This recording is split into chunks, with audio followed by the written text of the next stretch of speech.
Roche. Europe 1, il est 6h42. Alors la France est-elle toujours le pays le plus attractif des investissements étrangers? Le 7e sommet Choose France donc s'ouvre aujourd'hui au château de Versailles en présence d'Emmanuel Macron. Et vous en parlez avec votre invité ce matin, Lionel Gougelot. Il s'agit de Bruno Bonnel, secrétaire général pour l'investissement en charge de France 2030. Bonjour Bruno Bonnel, Bonjour. Merci d'être dans les studios d'Europe 1. Vous avez écouté avec attention Dimitri Pavlenko il y a quelques instants. On rappelle pour nos auditeurs le plan France 2030, c'est quoi?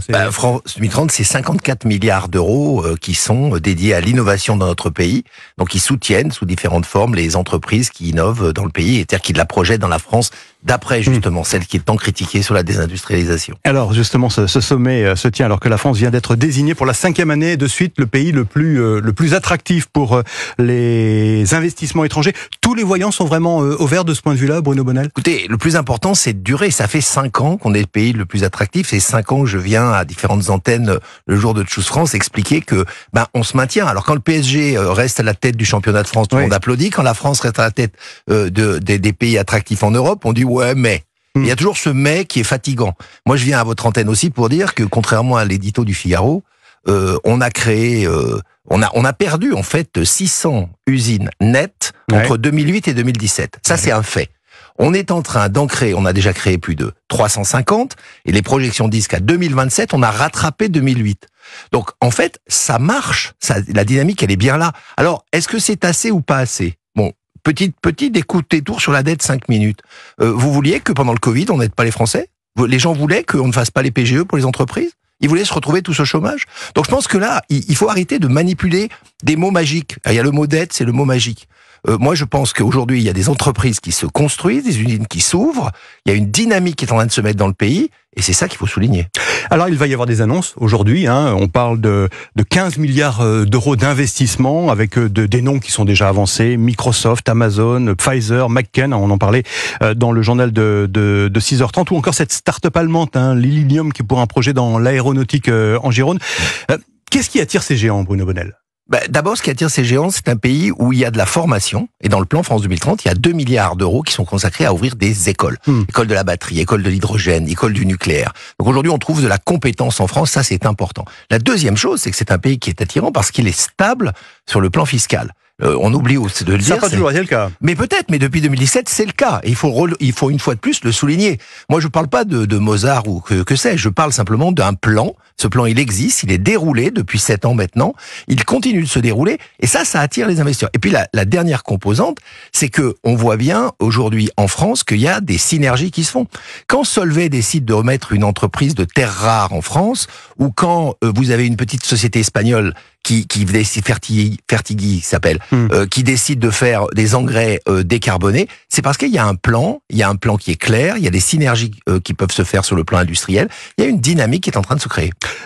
Vous disiez la France a retrouvé une certaine stabilité fiscale, certes, mais cette espèce d'ambiance sociale qu'il y a en France depuis quelques années, est-ce que avec les grèves, avec les mouvements sociaux, est-ce que ça rebute pas quand même les investisseurs étrangers? Je veux dire par là, s'il n'y avait pas tout ça, est-ce qu'il n'y aurait pas plus d'investisseurs étrangers? Il y aurait certainement peut-être plus d'investisseurs si il y avait effectivement des moins de manipulation parfois de l'opposition qui critique sans arrêt. Moi, ce que je constate, c'est que cette décarbonation est en route.